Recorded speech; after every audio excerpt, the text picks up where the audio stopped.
Samantala, tunghayan naman natin ng isa na namang kasong idinulog kay Atty. JJ Atienza sa bisig ng batas. Naisabatas na ang Republic Act No. 10361 or Domestic Workers Act na mas tawag na kasambahay law. Para po sa kapakanan ng mga employers, minabuti po namin na bigyang daang dito sa bisig ng batas at bigyang linaw ang ilan sa mga katanungan tungkol dito sa kasambahay law. Ang madalas na tanong ay kung sino ba ang covered nito. 7 po ang dapat nating tandaan. Sila ay ang mga general house help o kadalasan ay tinatawag nating all-around helper. Yaya, kusinera o kusinero, hardinero, labandera, mga namamasukan ng edad ay 15 years old hanggang 17 years old at sino mang namamasukan bilang kasambahay ngunit live out ang arrangement.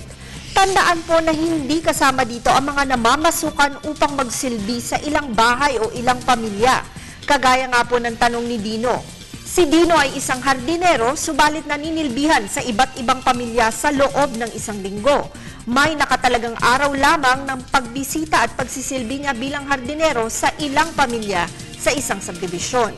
Sa ganitong arrangement po ni Dino na maraming employer o amo, hindi po siya covered sa ilalim ng kasambahay law.